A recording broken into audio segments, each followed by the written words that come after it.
Today, the department is submitting to Congress our plan for finally closing the facility at Guantanamo once and for all. Eventually settling on this old Navy base in Guantanamo Bay, Cuba. दोस्तों जरा सोचिए, आपने कोई unlawful activity भी नहीं की, उसके बावजूद भी आपको सालों तक एक ऐसी कैद में रखा जाए जहां पर आपको कोई अधिकार नहीं।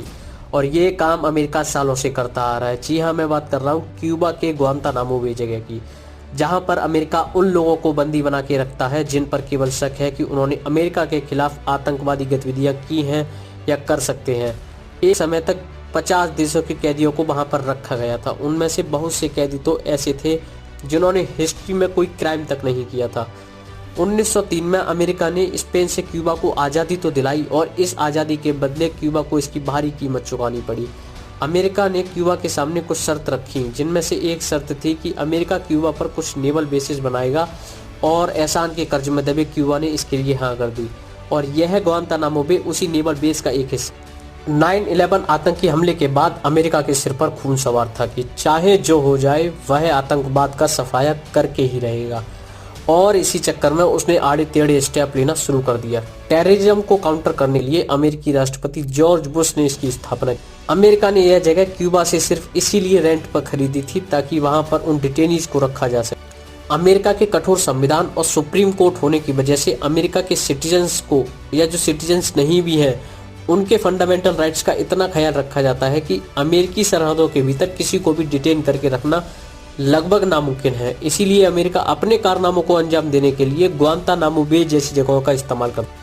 आखिर अमेरिका डिटेंशन कैंप का यूज ही क्यों करता है? ताकि वहां पर डिटेन किए गए लोगों को टॉर्चर करके जरूरी इंफॉर्मेशन हासिल की जा सके।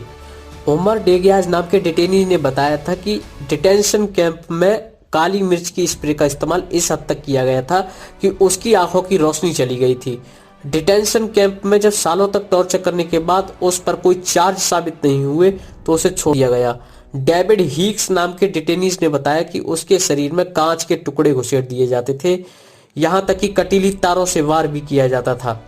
इतना ही नहीं, उसके साथ सेक्सुअली असॉल्ट भी किया जाता था। आपको जानकर आश्चर्य होगा कि भारत में भी कुछ कानून हैं जिनमें किसी भी व्यक्ति को 12 महीने तक बिना किसी चार्ज के डिटेन किया जा सकता है। इनमें से एक कानून का नाम है नेशनल सिक्योरिटी एक्ट।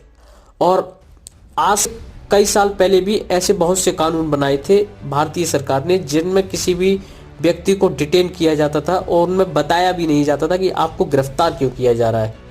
आज़ादी से पहले भारतीयों ने जिस कानून के खिलाफ सबसे ज्यादा लड़ाई लड़ी थी, जिसे आप रॉलेट एक्ट के नाम से भी जानते हैं, आज़ादी मिलने के बाद ऐसे कई प्रिवेंटिव डिटेंशन लॉज का इस्तेमाल आज भी भारत में किया जाता है। एक कहावत है कि आज़ादी बचाने के लिए आज़ादी छीनने का अधिकार राज्य के पास होना चाहिए। और यह कहावत आज के समय में कितनी सही है, इसका फैसला मैं आपके ऊपर छोड़ता हूँ।